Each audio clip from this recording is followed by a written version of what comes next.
Imagine getting slapped with a $500 fine for taking your nephew fishing, only to discover the lake you've been banned from isn't even owned by the people who find you. Imagine turning that outrage into a $2,000 a month paycheck from the same group while creating something that heals veterans and brings a whole community together.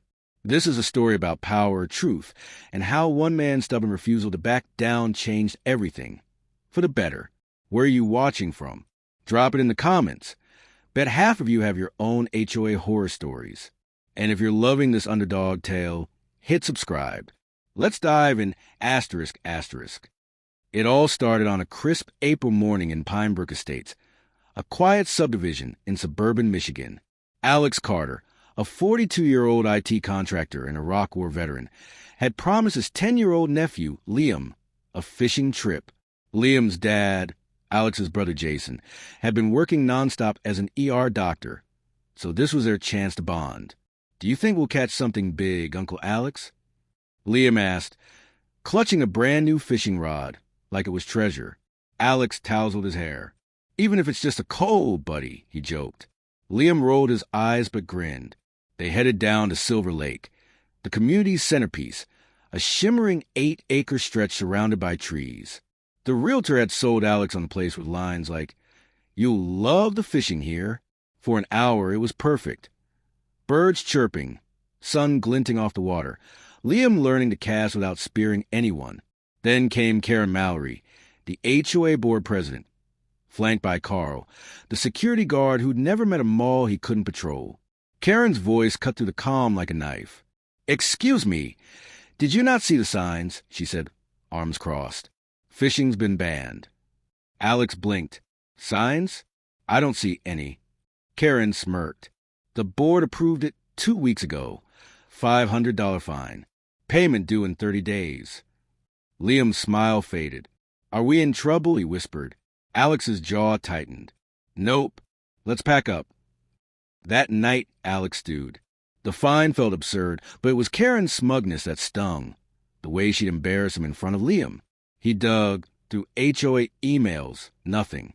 Checked the bulletin board. Nada. Then he stumbled into a rabbit hole. County property records. Silver Lake wasn't listed under the HOA. It was still tied to the bankrupt developer, Pinebrook Development LLC, which had vanished 15 years ago. The lake was unclaimed. Alex called his friend Jamie Ruiz, a real estate lawyer and fellow veteran. "Mike, this is fascinating," she said after reviewing the files. "The HOA doesn't own that lake. And guess what? There's a state program for veterans to claim unowned land. You qualify." Alex's heart raced. "You're saying I can own the lake?"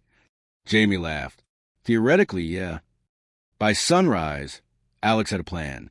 Jamie filed the paperwork, citing Alex's honorable discharge in his proximity to the land. Meanwhile, Karen doubled down, sending more fines and scheduling an emergency HOA meeting. Alex installed security cameras, backed up footage, and braced himself. The meeting was chaos. Karen insisted the fishing ban was for wildlife preservation, a lie, then dropped a bomb. Blue Harbor Marina wanted to build a paid dock system on Silver Lake. Residents would have to pay to fish or boat. The room erupted. "So you're charging us for a lake we already pay for with HOA fees?" Alex shot back. Karen's face turned crimson. Weeks passed. Alex got notices threatening liens on his house. He ignored them.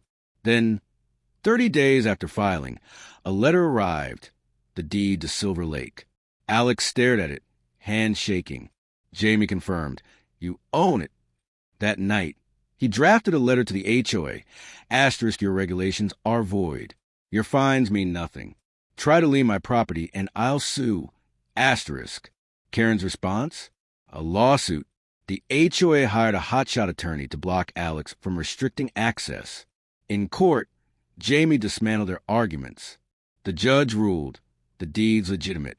The HOA should have checked ownership before regulating the lake. But the real twist came when Karen's husband, Richard, slipped up. Talking to Jamie's investigator, he blurted, "Nancy won't back down. She got too much at stake with her property value in the dock deal." Asterisk wait. Karen and Richard owned shares in Blue Harbor. Asterisk Jamie filed an ethics complaint. The local news dug deeper. Karen's secret stake in the marina company exploded into public scandal. Alex hosted a town hall at the library. Over 70% of residents showed up. Karen and her loyalists sat glowering in the back. Alex took the mic. "I'm not here to shut you out," he said. "But Karen lied to you. She stood to profit from that marina, and she got caught." The room buzzed. When a reporter confirmed Karen's conflict of interest, the crowd turned. Karen tried to defend herself. It was a minor investment. But no one listened. Alex offered a deal. The HOA could pay $2,000 per month for community access, or he'd lock the lake down until courts ruled in his favor, which they would. The next day, Karen was forced to resign. The board voted unanimously to pay. Alex renamed the land Silver Lake Veterans Retreat, offering free weekends for veterans and their families. Neighbors donated gear, built docks, and volunteered. His nephew Liam became the junior volunteer, teaching kids to fish. Karen and Richard sold their house at a loss and moved to Florida. What happened next? The retreat thrived. Veterans found peace-casting lines under pines. The HOA, now led by a fair president, worked with Alex on shared calendars and maintenance. Even Karen's old allies admitted she'd gone too far. Call to action. If you made it this far, leave a comment. Have you ever stood up to someone abusing power? Share your story. It might inspire someone else. And don't forget to subscribe for more tales of everyday heroes. Moral of the story: truth and courage can turn even the smallest injustice into a catalyst for good. Stand up for what's right. Because sometimes the fight you never asked for becomes a legacy you were meant to leave. That's Fish Everyday Bifin.